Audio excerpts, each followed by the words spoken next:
I'm Larissa Ramirez. We're all tired of endless political ads, but there's one more that I want you to watch, and it's this one.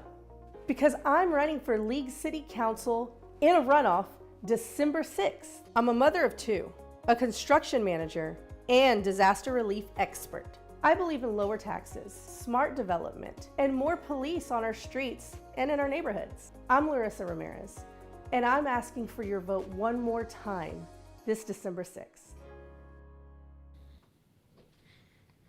And there you have it, our candidate who is in a runoff for the League City Council position number 7. Early voting is underway and election day is next Tuesday.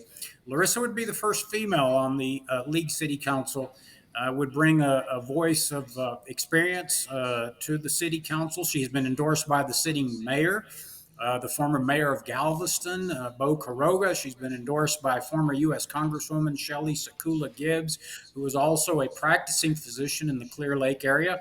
She's been endorsed by former state senator Jerry Patterson and former Texas land commissioner, who, as you know, authored the concealed carry legislation. She's been endorsed by Mayra Flores, Michelle Gamboa, TLC, HRT, Harris County GOP PAC, Texas GOP PAC. She's got a long list of endorsements. If you live in League City, go to larissaramirez.com, check out her webpage and her endorsements, her issues. She's a very capable candidate, so we're really happy to be supporting her, and we think that she's going to be victorious next week. We look forward to celebrating with her, and I am not in studio, as you can tell, but in studio we have two fabulous gentlemen that are filling in for Andrea and I, and that's the chairman of the Republican Party of Fort Bend County, Bobby Eberly, and from South Texas, down in the Harlingen area, Luis Cabrera, Pastor Luis Cabrera, who incidentally is heading up Texas Latino Conservative Pastors. Luis is putting together an effort across the state of Texas to encourage congregations, Christian congregations around the state, to get involved in civics. That means registering, voting, getting out, and electing the candidates that reflect the values of our Latino community. So welcome, gentlemen. Thank you for filling in. And Bobby, I want to toss it over to you. Well, Orlando, it's great to see you again, man. I mean, we talked. Orlando and I had a great conversation the other day. He's helping me out with cowboy boots because I was thrown into a situation, and he says, "Bobby, just relax. You can take a deep breath, and we got this. I'll help you out." But folks, welcome to TLC Live. I'm co-hosting today, Bobby Eberly, media and communications advisor for Texas Latino Conservatives. Again, with a co-host, Pastor Luis Cabrera. Just wanted to wrap up these elections. We saw the Larissa Ramirez. She's still running. She's still out there running. But we have a lot of interesting results from this last election cycle. Luis, what are some of your thoughts? I mean, you're down there in the valley. I mean, it was going strong. We've made some strong gains. How would you assess how things went? I mean, we did a lot of damage down there in South Texas. Believe it or not, we gained a lot of points. The momentum is growing. I mean, Myra did fantastic. I know there's still a lot of work to be done, but you know what? We have our hopes high because we understand that a lot of people, especially the Latinos, are finally voting, right? In their conservative ways and values, and I think that's huge. And so we're seeing more of that. And then what I'm doing now is with the pastors is getting them now involved politically speaking, civically speaking, and finding engaging in their civic duties. You would think that that would come natural, right? Right. It doesn't. No. People right? They need to get pushed out there, and Orlando and I've been talking about it a long time. With the dam is finally broken. Yeah. With for so long. I mean, decades. You talk to I'm half Hispanic. Grew up my family in the Valley, Falfurrias area. Yeah. And it's been for decades where they'd say, well, yeah, we're conservative. We have conservative values, but still vote Democrat. Yes. Something has changed now. And Orlando, what do you think about this last election cycle? I mean, Harris County, I can get into Fort Bend a little bit, but what's your 30,000-foot view? Well, I think that, let me take you guys back, Bobby. That we conducted a poll based on some research that we had done earlier in the year. We wanted to know what were the issues that were moving Hispanics? What's causing what we call this great political realignment among Latinos in Texas, which is soon to be the largest ethnic group in Texas? And, as conservatives, as Republicans, we hate to talk about ethnicity and gender and sexual orientation and whether you're a Jew or a Christian or a Muslim or, non-believer. We don't divide people. But the fact of the matter is that we have to address the fact that Hispanics, number one, don't really participate at the level they should in elections. And number two, we don't have a lot of Latino candidates running, but we wanted to find out what's causing this realignment. So we did a survey of 1,200 registered Hispanic voters in Texas. And, the elections played out just as we had predicted. We thought that Hispanics were moving towards the Republican Party along the border for obvious reasons. The taxpayers down there are tired of footing the bill for the lack of responsibility by the federal government enforcing border laws.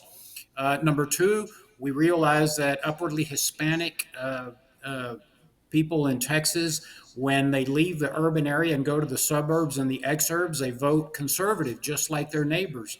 So we wanted to expend our limited resources, not in urban areas like, Travis County, Barrett County, Harris County, and Dallas County. We did, and I'll get back to that in just a minute, but we really wanted to focus where we were going to make an impact. And we did, as Luis said, and you could talk about Fort Bend County, but we saw some tremendous gains among Latinos outside of the urban areas. If you look at Valverde County, Uvalde County, Kinney County, Starr County, Maverick County, all along the border, you saw again that Hispanics are shifting towards the Republicans. And everybody says, well, you had three candidates running for U.S. Congress. Myra Flores lost. Myra was in a very tough district in that federal. I mean, it was a plus 14 Democrat Actually, district. 16. We knew going in she was going to have a tough time, but she outperformed that district.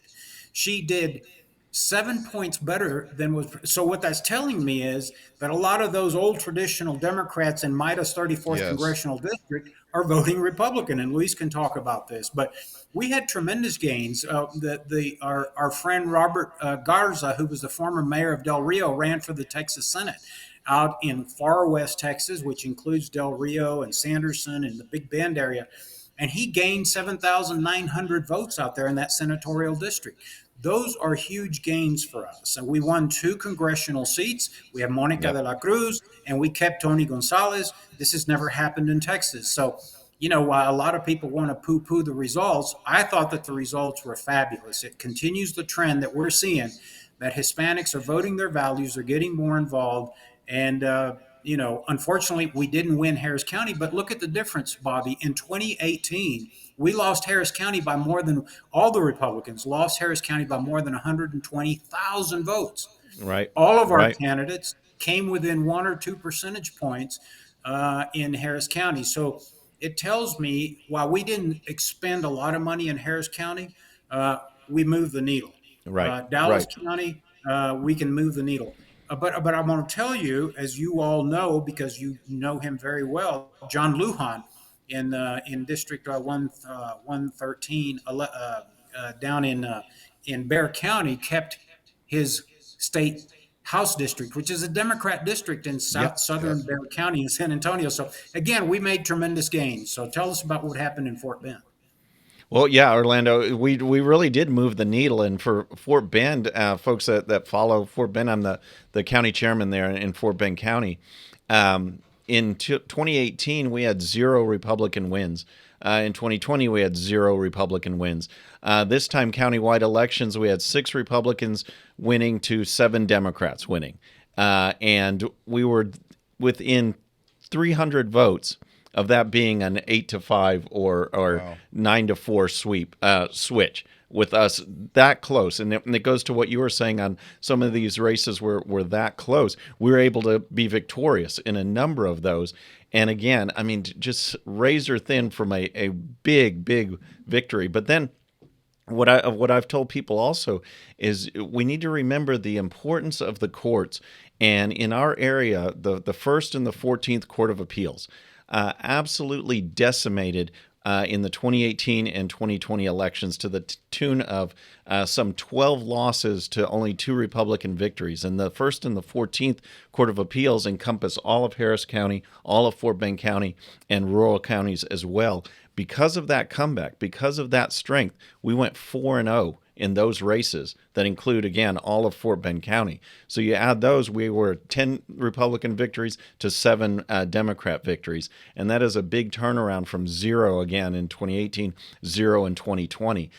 In Fort Bend, the way we were able to do that is the average Republican gained about over 4,000 votes, while the average Democrat lost close to 12,000. Yep. And we were out there going to swing voters, going to every community, reaching out to Hispanics, and giving them that conservative message. And do we have the red wave? No, but I mean, 6 victories, 10 victories compared to zeros and zeros is a great step forward, and there's a lot to build on going forward. I agree and with Orlando, you. don't forget I about just mentioned that John Lujan won, and I said House District 113. It's actually House District 118.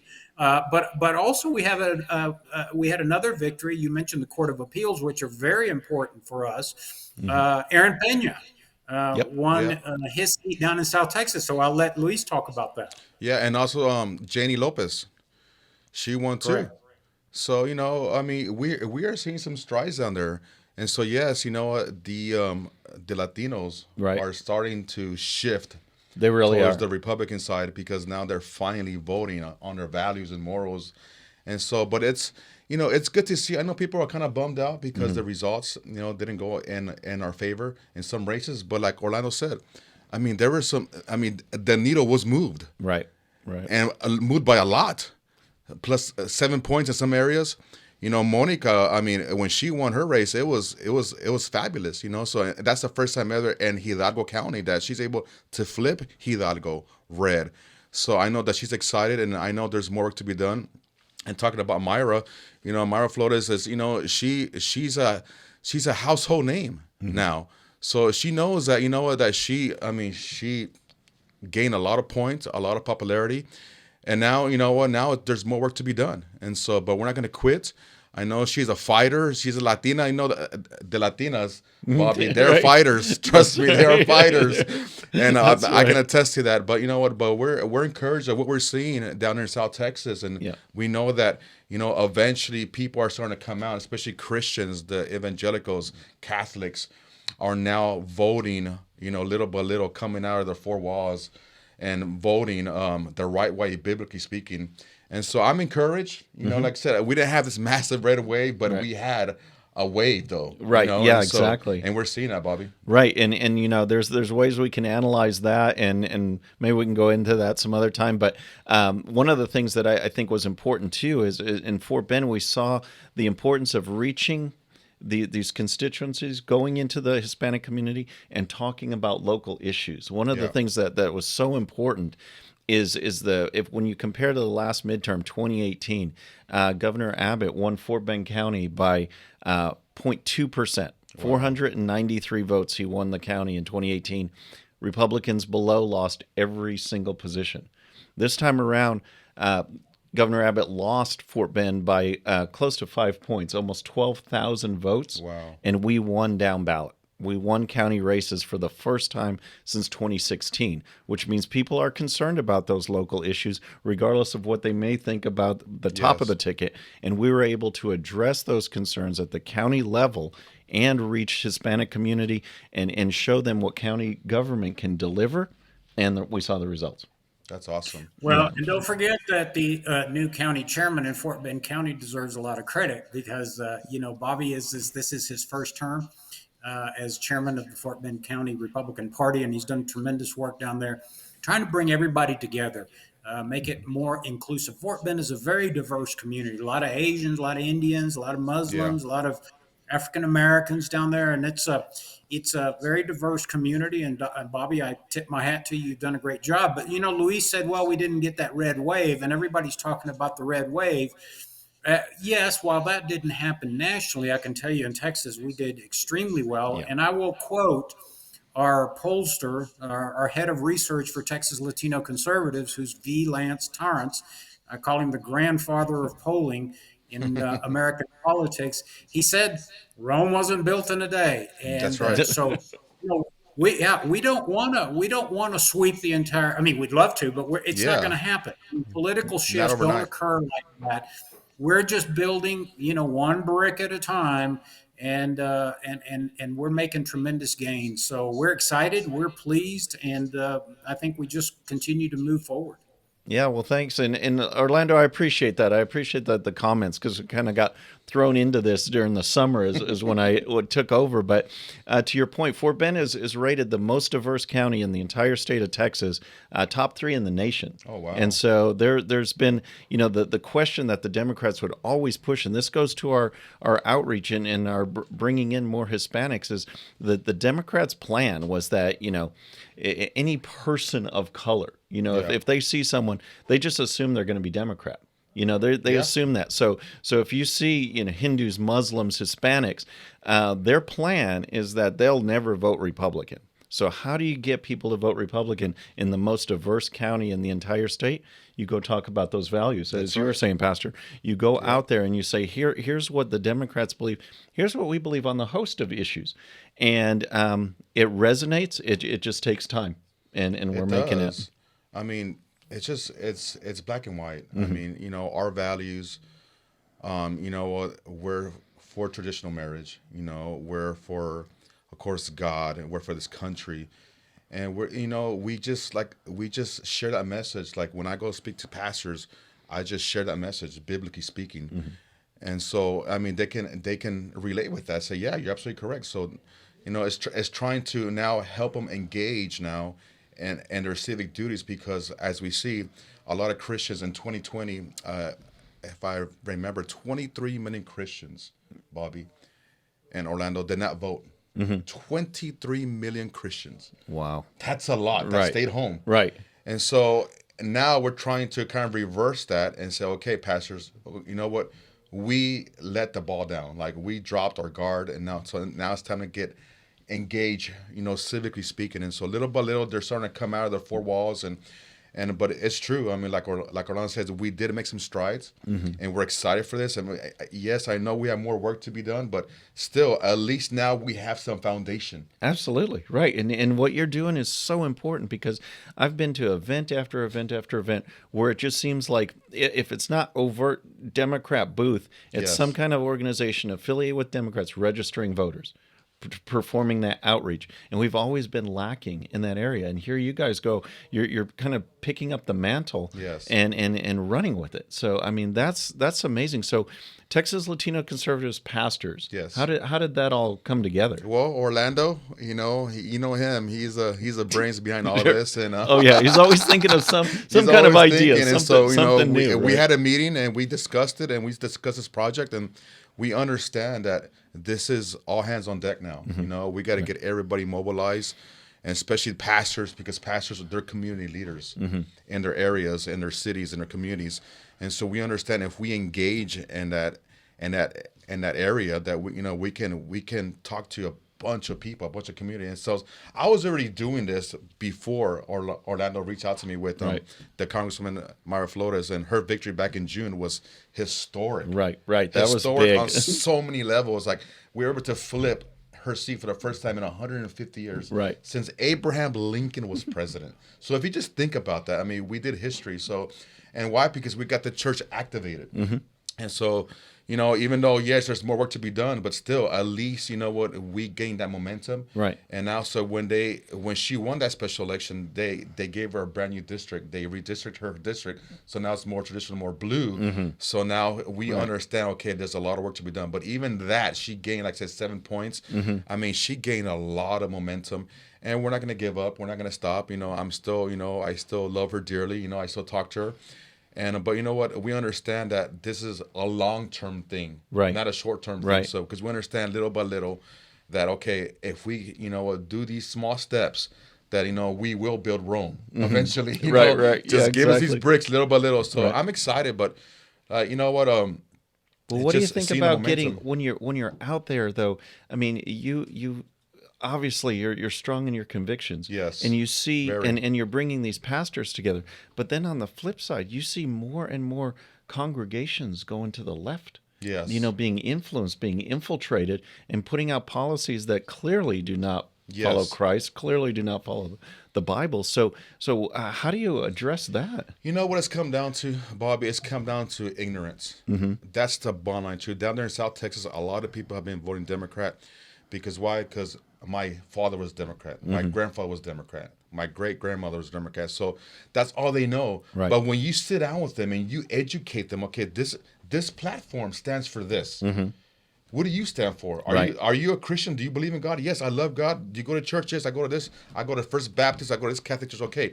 Well, then, as a Christian, as a believer in God, we have these values and morals. Now, this party does not align with these morals. So when you when you talk to him at that angle, then I kind of feel like the veil's kind of removing now. They're, you know what? Well, why am I a Democrat? Yes. Why are you a Democrat? Right. And so they're like, I shouldn't be. No. There's only one party right now, Bobby, that aligns with our values and morals. I mean, it's plain and simple. Right.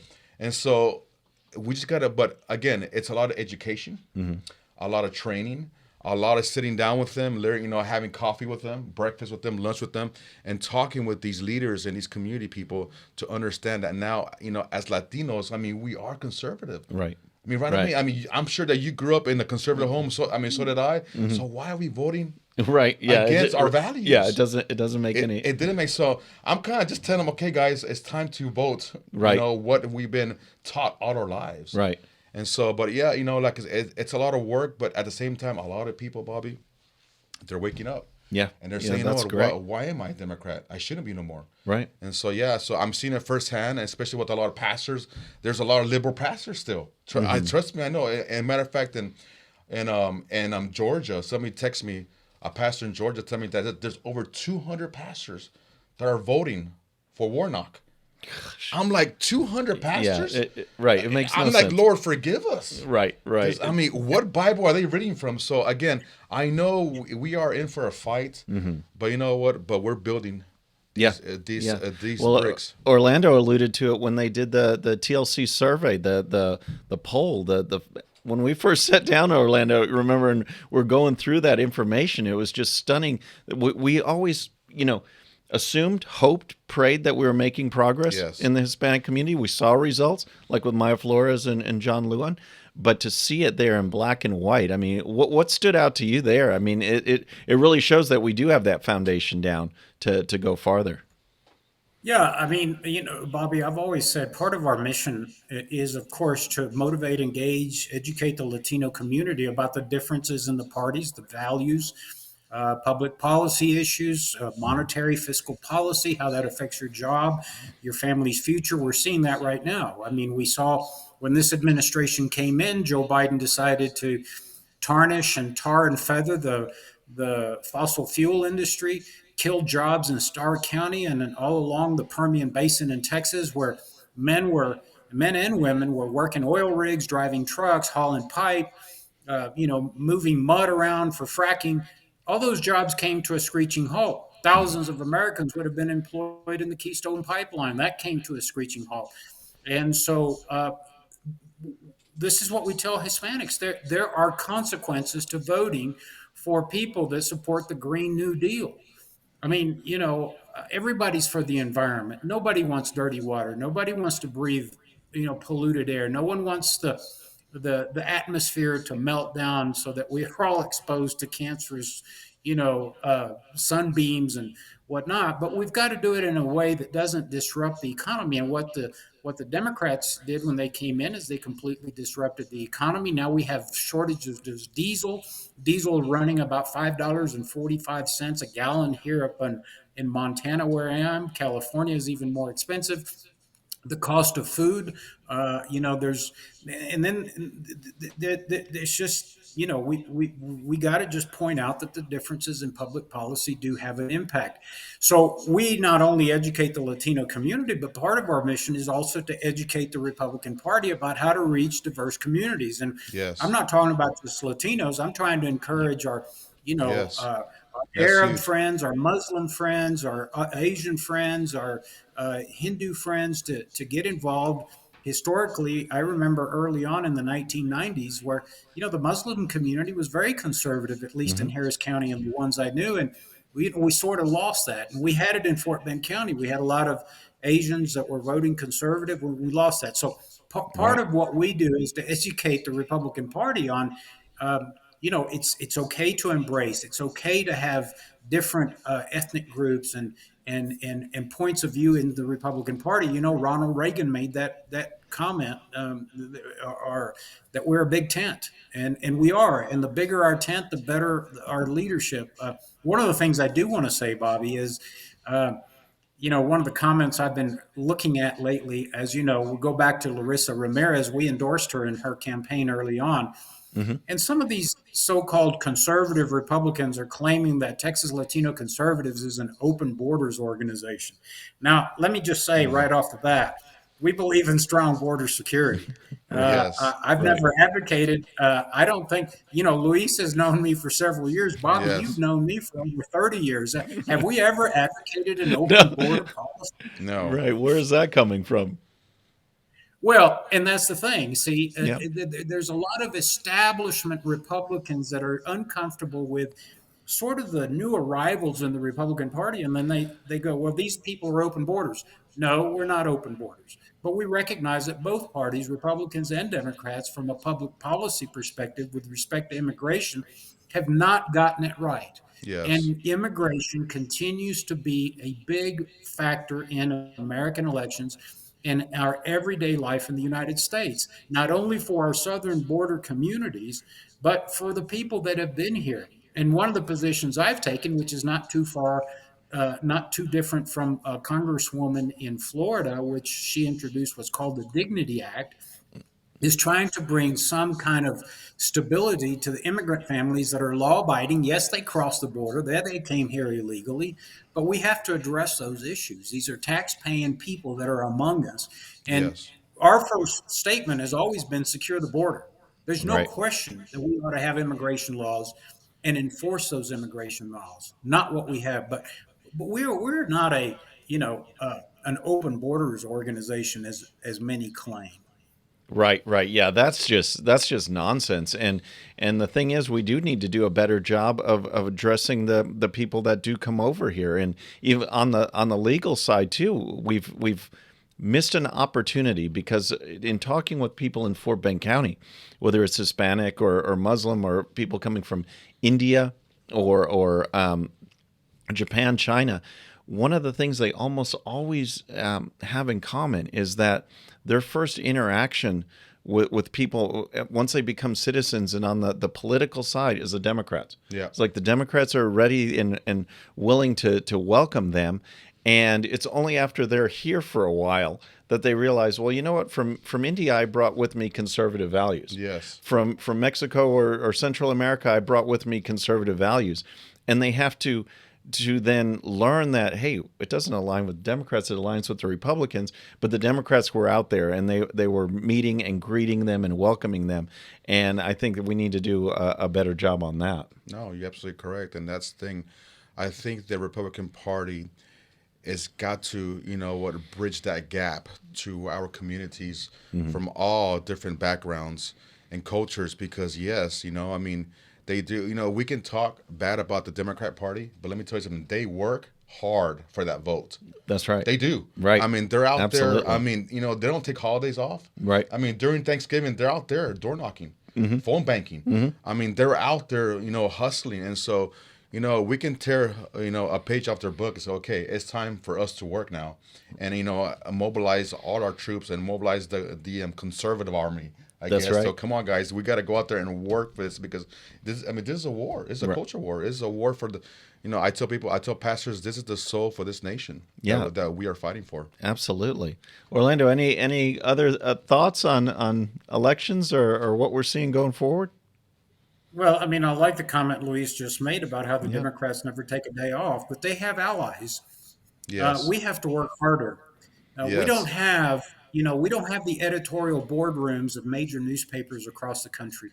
We don't have the digital platform CEOs like Zuckerberg and the rest of them supporting, us. In fact, we get banned from several social Yep. media platforms if we talk about conservative values or conservatism. We don't have the assignment editors at major networks like ABC, NBC, CNN, MSNBC, CBS, Telemundo, Univision. None of those guys, ever give us a fair shot. And we don't have the infrastructure of the higher education system.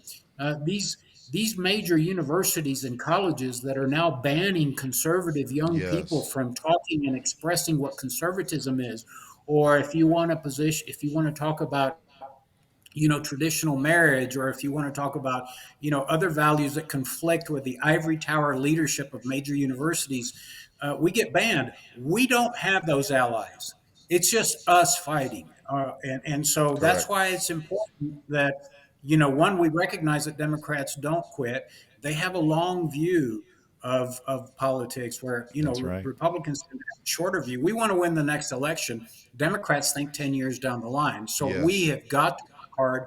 We've got to bring in everybody, and we have to have a big tent. We're not all going to agree, Bobby. You and I know this, but we're doing the work that needs to be done to grow the conservative movement, at least in Texas. And my observation is, and I predicted, that if we got Hispanics to vote conservative in Texas, that we would experience conservative leadership in the state of Texas now and into the foreseeable future. And we're seeing that. So I hope that we don't give up on that. That's Yes. right. Yeah, and you you talk about the allies that the Democrats have. That's a big battle, and you see the meltdown that's occurring on the left just because Elon Musk wants to bring back this novel Free speech. concept to Twitter, free God speech. forbid. Pastor Cabrera, any closing thoughts? No, I mean you're absolutely correct, Orlando. That I mean we got to, as a pastor, I'm kind of thinking, okay, I gotta go and reach out to these executives, these CEOs, these liberals, and kind of okay, it's time to go out there and minister to them and tell them. I mean, we need some either we convert them, for Right. Christ, Right. or we just gotta, we gotta pray for some conservatives that have, this mindset to build a platform for us, for our message and our values and our morals, because it's true, like we're up against media, mass media, Right. and they're shutting us down. They're trying to cut off our voices, and you know what? But again, if we just need to just build on this momentum, and hopefully, as we're building this momentum, we can get those allies that we need on our side. That have these platforms that they can, support this conservative move that we have in our values and morals. But no, I'm excited. I know we have a lot of work to be done, but like Orlando said, you know what? Rome is not built on one day. That's right. This is a long-term project, and I know eventually, once the Latinos finally come out of their homes and their churches and their four walls and start voting their values and morals and principles, man, we're going to see a big difference in national politics. Yeah, we absolutely Yeah. are. Pastor Cabrera, thank you for joining us. Yes. Orlando, thanks so much. He's the man, folks, behind TLC, Texas Latino Conservatives, and a great, great longtime friend.